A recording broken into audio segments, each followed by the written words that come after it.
Hi guys, Craigie B here again. Still on the subject of visualization, so as I've discussed before, visualization can be useful for many different aspects.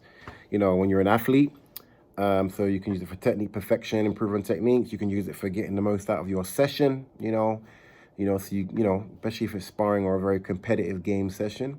And also you can use it for competition preparation as well to make sure that you get the most out of your competition. So today we're going to talk about a competition prep and getting the most out of it. So for me, this is a really important one, and it's one you can do really, really early. It's good for people that find they get really, really anxious at the event, or they even get anxious even pre-event. The competition is coming and it's a big one, and they're worried and they're thinking about all these things and they know what to expect. This is a really good practice for that.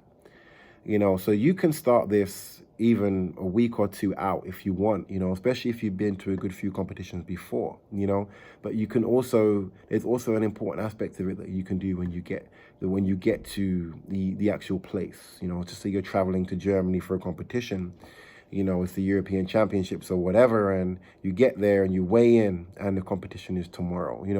There's also aspects of it which you can do the night before as well, or a few days before, depending on when you get to where the venue is going to be held.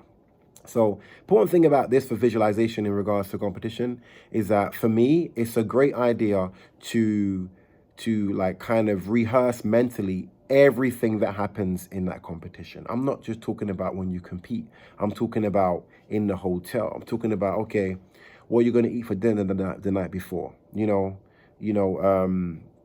what time you're going to go to bed, when you're going to pack your bag, the night before or first thing in the morning, are you going to get in the shower, your morning routine, you can rehearse the morning routine from, okay, I'm going to get up at 6, I'm going to get in the shower at 6:15, okay, my bag's already packed, I'm going to go down to breakfast at 7:30, that kind of a thing, we're going to leave the venue, we're going to leave the hotel at 8, I'm expecting to get to the venue at 8:30. On the bus, what you're going to do on the bus, I'm putting my headphones on, I'm not talking to nobody. Or on the bus, you might be like, it helps me to communicate, because it takes too much of the focus off of the event, because I get stressed if I think about the event too much. If you got, that could be either way, but it's good to think about that, because what happens when you get on the bus in the venue and people are annoying you or distracting you or keep talking to you, or you don't have your headphones and it's so noisy and you can't focus. So the more you try and control the controllable is important, so thinking about that beforehand is good.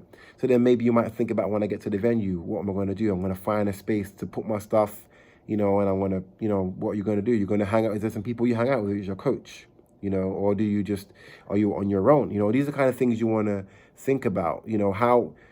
How do you usually compete?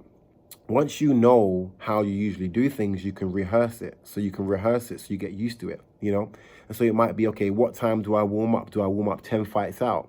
Do I warm up 5 fights out? When do I start suiting up? Do I suit up 3 fights out? And then when do I go to the check-in? Do I check in 2 fights before, 3 fights before? That might have to change if the venue requires you to come 5 fights before, which can happen in the major competition. These are the kind of things you want to think about, so it doesn't throw any spanners in the works when you're there.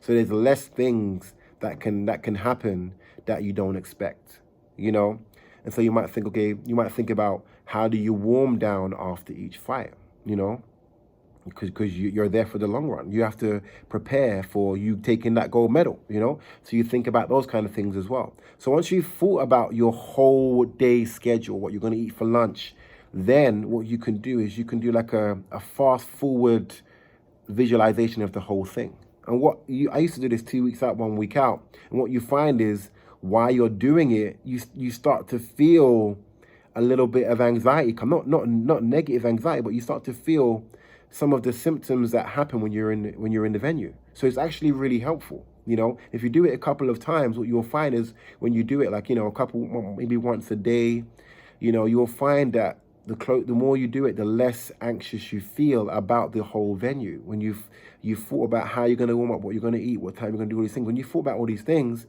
and when you get to the venue, you actually be surprised that you're less anxious, because you've seen this before, And one thing I usually do the day before competition or a few days before, as soon as I arrive, I know where my venue is, it's set up. Sometimes I'll go into the venue, like go into the venue, maybe even take my shoes off and feel the mats. So when I'm visualizing the actual me and myself competing, I can visualize myself actually on the mat and feel and remember what the mat feels like, And so if you get an idea of the venue and you weigh in, you see people, and you can also think about things about, okay, how's it going to feel, in this venue?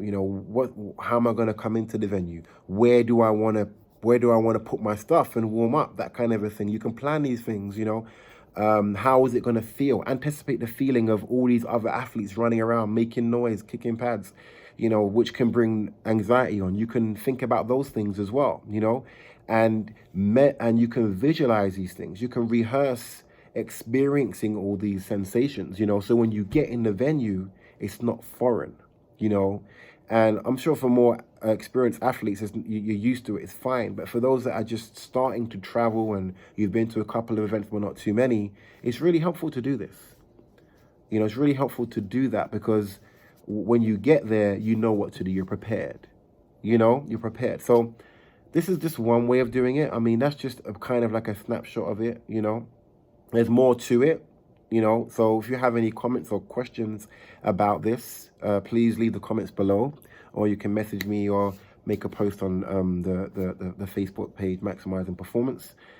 And yeah, I'd be interested to know, even athletes and coaches, what your take is on this, with athletes, or, because what can happen is good if you're a coach and you have your player, if you're both aware of, how your player likes to warm up, you can facilitate this process, facilitate, that it actually goes to plan for them, because a lot of the time when you're a coach, you have to kind of protect your player. You have to make sure they have everything they need, so this just helps you do that. So interesting to hear your thoughts about this, and please comment and let me know. All right, peace.